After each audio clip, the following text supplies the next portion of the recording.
Dune, the greatest book of all time.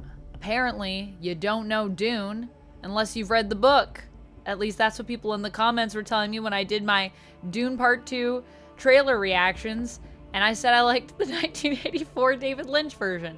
So, guess what? I read the book, and now I got some thoughts about it. Let's talk about Dune. So, we're going to start off, I'm going to talk about some of the things that I like in Dune. I'm going to talk about some of the things that I didn't like as much, and then I'm going to give you guys my full opinion on the overall book.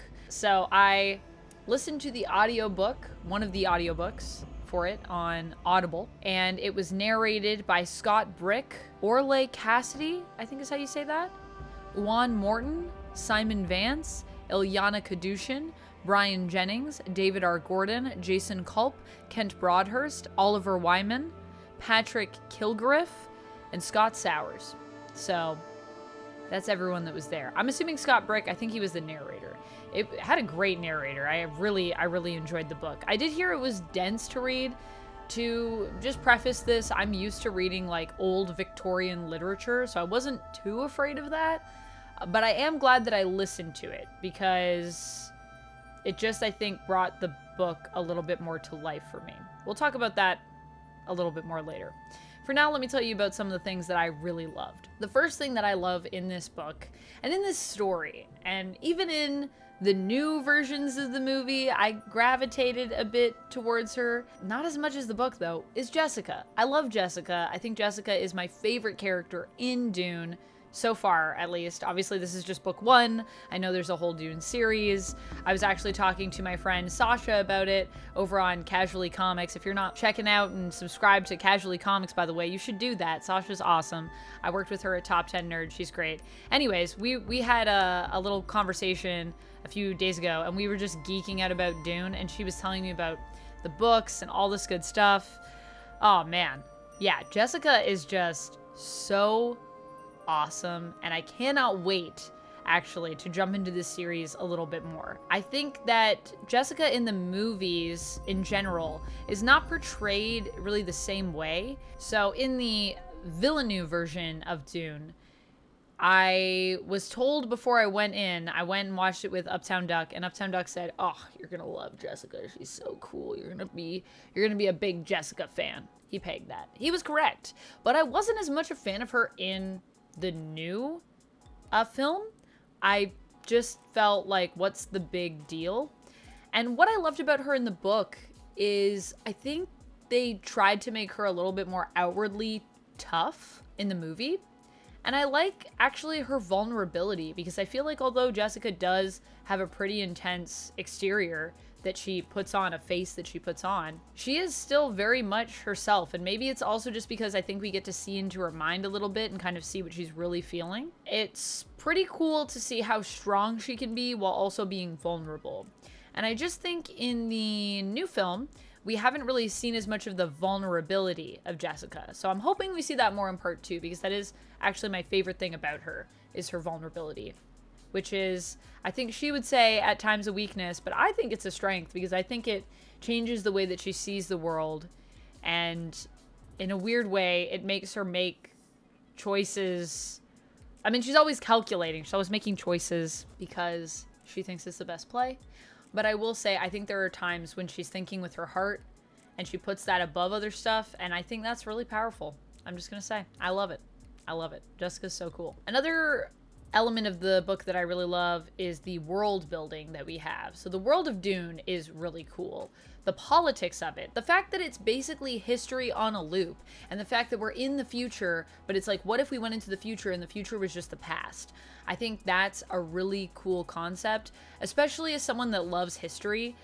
I personally believe that history is not something where we're progressing really as much. We think we're progressing because technology and cameras and stuff and microphones, all these things. But we never really learn things because we can only live for so long. And I think generations tend to forget what the past was like because they haven't lived it. And then we have a tendency to somehow repeat those mistakes. And I definitely see that in Dune, and I think it's a really cool concept of this idea of like, what if the future was the past? That also leads into what I'm gonna say next, which is just how prolific this book is. There are so many moments when it comes to some of the language and some of the dialogue in here, and some of the mantras that people have. Ideologies like the Bene Gesserit and themes that they have. It's just a very philosophical book. We get into these little beliefs that people will have, or these little sayings that they'll have. Like, you know, I must not fear, fear is the mind killer. And it's such a simple phrase, but it's so prolific and speaks to the human experience in such a profound way. I just love how there are these like little truth bombs basically in the book that are super philosophical, but make me go, whoa. Because although there are things that I think intrinsically I already knew, they're just stated so clearly. It really makes you consider like, wow, a lot of the times when I'm freezing up, it's because I'm afraid. I'm letting fear dictate my life at times, and how terrifying that is. But don't be terrified, because fear is the mind killer. And how terrifying that is, and how you have to actively work to not let yourself be afraid, and only then can you make sound choices in life. Another phrase that's in the book is, he who can destroy a thing has the real control of it. That is intense. That is intense. It is so true, and it's so messed up. And the fact that Paul, by the end of the book, is willing to go to a place that is that. And you get it because Paul is just making the plays. But the fact that he isn't bluffing, and he's the hero of the story, but he's willing to, you know, destroy all of the spice, is wild to me. It's just, it really shows you his character growth, which is very fascinating throughout the book. It's scary. There's a lot of stuff in this book that is said that I'm like, that is so true of our world now and probably our world forever, and how like kind of scary how true that is. Yeah, there's a lot of moments in this book that made me think, and that is a thing I appreciate about it. It's making me think about the world, my place in it, and how I react and interact with it. And I really liked that. There's also a few scenes that I really loved in the book, so I'm just gonna tell you a little bit about some of my favorite scenes. I really love the dinner scene, the kind of banquet that they have, and how everybody's playing like social 4D chess, where everyone says something and is constantly assessing how everybody else in the room is reacting to it when people are saying things, and if it's real or if it's placed, and like, you know, just choosing this word versus this word, and what does that mean, and what's being implied and not said. It's all about the things almost that people aren't saying and what that means. And I just loved it. I loved how Paul also puts people in their place, and how Paul is just this kid that's like not afraid to kind of be sassy. I really love like early book Paul. I love Paul when he's young and he's innocent.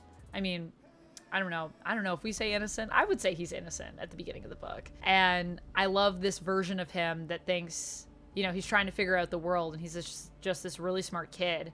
And then watching him descend and kind of need to like disconnect from all of that. It's crazy. I also really loved the Fremen Biatch Siatch. I have to say it like that so I remember how to say it.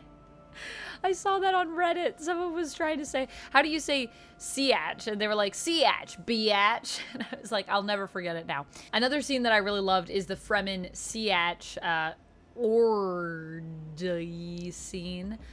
I'm just going to say that weird in case there's censors. That scene I found very interesting, with the water of life, and everyone's drinking the water of life, and it's making them basically trip out. And I cannot wait to see how we do that scene in Dune Part Two, because I don't really remember that being in the David Lynch 1984 version, and I think that's so crazy that it's glossed over. I mean, I know it's glossed over because they basically ran out of their budget, so the rest of the movie is just kind of like bullet points almost. Although, honestly, that's kind of the way the book is. We'll get to that in a bit. So it's not really far off, in my opinion. But this scene I thought was really, really interesting. And this idea of Paul like tapping into his powers, and how the water of life like makes it worse for him. And him, you know, seeing Chani or Chani. I've seen people say it both ways. I think Chaney is the way I'm going to say it. So, and them coming together and sort of seeing this partnership in each other that intimidates, I think, both of them. It's really awesome and really cool. And Jessica's thinking, you know, as my son, I'm like concerned for you. You're about to have this like psychedelic experience. Oh, I'm a little worried about that, but like as the Reverend Mother, I know that like it's kind of okay, and like I also know just that this probably needs to happen, so I kind of just need to let you do your thing. It's interesting seeing this idea of everyone knows what they need to do, but then people also still having their feelings and trying to process that. That's always fascinating to me. I also really like Alia. She is so cool. Paul's sister. I'm very interested to see how we do that in the new movies. She was done really strange in 1984 Dune, and I do not think they really did her justice, although she definitely is a scary little girl, and that part they did justice. But she's just very complex, and I just kind of like feel like the sadness of her story is not conveyed. And I hope we get to see some of that, because the fact that she feels like she doesn't really belong anywhere is really tragic. And the final scene that I really like is the final fight between Fade and Paul. It's very intense. I had to just focus just on that because I was hyper aware of everything that was happening. And even the politics leading up to that fight happening and whether or not the fight's going to happen. Obviously, I knew it was going to happen because I've seen the 1984 movie, and I've also just know roughly the story of Dune. So I knew this needed to happen, but man, the build up to it is just so good. And the payoff of the fight and like every little move they make. The other fight that I actually also really liked involving Paul is when they meet the Fremen, and then Paul is like thrown into his first fight ever where his life is actually on the line. That fight is so intense and so well written. And I was on the edge of my seat listening to it. It was really, really good. Which I feel like they did a little bit differently as well in the remake. It's a little different, but yeah, it's very intense. Or not the remake, but in the newest Dune to have happened. Because it's not a remake of the 80s movie. It's its own thing. And finally, just one other thing that I really love. I think I kind of made this clear talking about, you know, this orgy that was happening. Is the love story of Paul and Chaney. I just think it's really beautiful. And yeah, I really liked it. Chaney? How do you say it? Let me know. So let's talk about some of the cons. So that's everything I liked. Obviously, there was a lot that I enjoyed in this book. I enjoyed a lot of stuff. But I didn't enjoy everything, and there was some stuff that, some of this stuff is just not for me. So I just want to say with a grain of salt here, some of this stuff is personal preference. And it's okay if this is stuff that you loved, okay? But it's stuff that for me, Amanda, it's not what I vibe with as much in a book. I didn't really like how Paul felt like a very inaccessible protagonist at parts in the book, especially as we go on. Now, I know that that's his character and his growth, okay? That didn't go over my head. I'm aware that it's showing Paul having all this stuff happening and kind of having more to go inside himself. But he feels really closed off for a lot of the book, which makes him really hard to connect with, because a lot of the times I don't really know what he's feeling. And I know that's also because Paul is trying to not feel, or because he literally feels disconnected from his feelings. When his dad dies, he specifically talks about how he can't feel the grief. And that's awful. But there's that whole part where he explodes at his mom and he's freaking out. And it just felt like I couldn't connect with exactly why he was freaking out and what he was feeling, because we're not really given that. I understand the reasoning, but it just made him unlikable to me as a protagonist in that moment. And I really want to like Paul, because I do like Paul earlier in the book, which I guess means, you know, Paul, when he doesn't have the weight of the world on his shoulders, of course I'm going to like him more then. It makes a lot of sense. But yeah, that was just me. I found it a little hard to connect with Paul as a protagonist. However, I have heard in the second book, we get a lot more sort of kind of what's going on with Paul, and apparently that's better. So maybe I should read the second book and I can connect with him a little bit more as a protagonist. I also feel like in general in this book, there's just not enough rich detail for me. I really love Oscar Wilde. I really love Anne Rice. I like people that are like, this is like what the carpet feels like. Like, this is what, like, I'm going to describe a carpet for like 5 pages. I'm going to tell you what the room feels like, what it looks like, what it feels like to be in the room. And I felt it hard to connect with the locations in terms of me feeling like I was there, like I could smell and see it. It wasn't as much of a sensorial experience for me. Now, I don't know if that's because I was listening, so maybe it would be better if I was reading, but to me, it just didn't seem like there was a lot of rich descriptive language in it, which is fine. It's a personal preference, but I do like my descriptive language. I would also say some of the conversations are kind of boring. I'm gonna get canceled for this review, aren't I? People are gonna be like, how dare you say this about Dune? But I think it's just because I didn't have context yet. So I will say I could see how these conversations would be a lot more interesting on a subsequent read, because now I have the knowledge of what happened before. So when I go back and read it, that conversation is, I know where it's going. But at the beginning, there wasn't a lot of buy-in for characters, and I'm listening to them talk about stuff, and I'm like, I don't really know what they're talking about, and I don't really know why I'm supposed to care about it yet. I'm going to listen to it because it's probably important. And then later in the book, I was like, oh yeah, okay, that was important.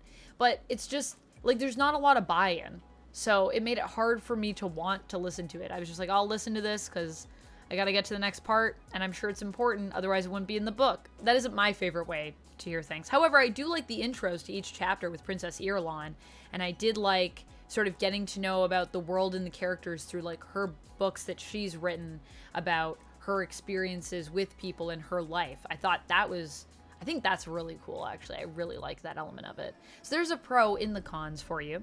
However, that being said, I do think there was not enough Princess Irulan. I want to know more about her, but apparently, if I read all of the books, people have been telling me there's not really that much of Princess Irulan. She's kind of just like there, and she does her thing. Like, she's around, but she's not a character we get like to go deep into her brain. So I'm a little disappointed about that. But if there is an area that you feel like, you know, you get a bit more Princess Irulan, let me know. If there's a book or a part of a book that you would recommend, I would love to check it out, because I just find her character really fascinating. She's kind of put in difficult places. But yeah, it seems like most people have said she's kind of more like a pawn, and then she has a little bit of agency, but not as much, which, I don't know, she just seems really smart. So I thought she'd be a cool character, but I guess not. And overall, I would say just the pacing of the book. It goes really slow, and then it goes really fast at the end. Sometimes it just feels like there are parts of the story that I would like to explore, but they get glossed over because we're at the end and everything's just boom, boom, boom, boom, boom, boom, boom. But there are whole spans of time, I feel like we just skip things. We're like, well, this scene happens, and then this scene happens. And I'm like, and Paul and Chani have a son. They have kids, and I'm like, where are their kids? What are the kids doing? Which I also have heard, I think it's the 3rd book that is the one that goes into the kids stuff more. The 3rd book or the 2nd book? There's a whole book about that. So apparently I should read that more, and apparently the kids are super messed up, so it's really interesting. That's what Sasha was saying. So yes, that is the thing I will be doing. But when I was reading this book, I wanted to know more about these things, and then I just thought we're skipping stuff that seems important. Apparently it's not important. Overall, I liked Dune.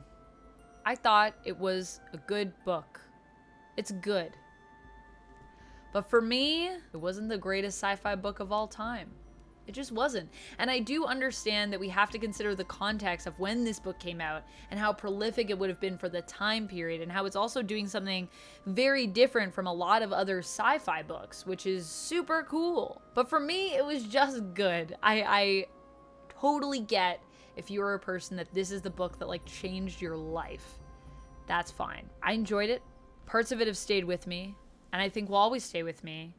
It was a very enjoyable experience in terms of the philosophical outrospection and introspection I did while reading it.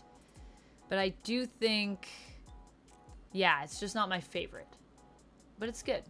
My favorite sci-fi book, FYI, and series, I think still so far, is Hitchhiker's Guide to the Galaxy, which probably says a lot about me. And yes, it is very different, but I do think that Hitchhikers and Dune even have some things in common, where they really say a lot about the world around us in ways that just stay with you. It's a commentary on a lot of what we're living, even though we're in space and things are sci-fi or we're in the future or anything like that, or there's aliens traveling around the universe. And Hitchhikers is very goofy, but it still has a lot of prolific things to say, and it still makes you feel a lot of feels. That book, I would say, also makes you feel a lot of feels more, though. Dune is more like thrilling, exciting, interesting, thinking, but not so much my heart is breaking or I'm super joyful. I didn't feel a lot of that while reading this book. I feel bad for people, but I don't know if I cried. Maybe some stuff with Alia made me cry, and maybe some stuff with Chaney, but I think that's it. Anyways, those are my thoughts on the book. Let me know what you think in the comments down below. What other Dune books should I read? Please give me recommendations based on my whole thought of Dune. And I'm very excited to see Dune Part 2. And now, you know what? When I watch it, people can't say, well, you don't know Dune unless you've read the book, because I'll say I have read the book, so I know a few things.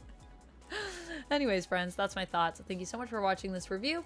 And until next time, friends, stay nerdy. Bye!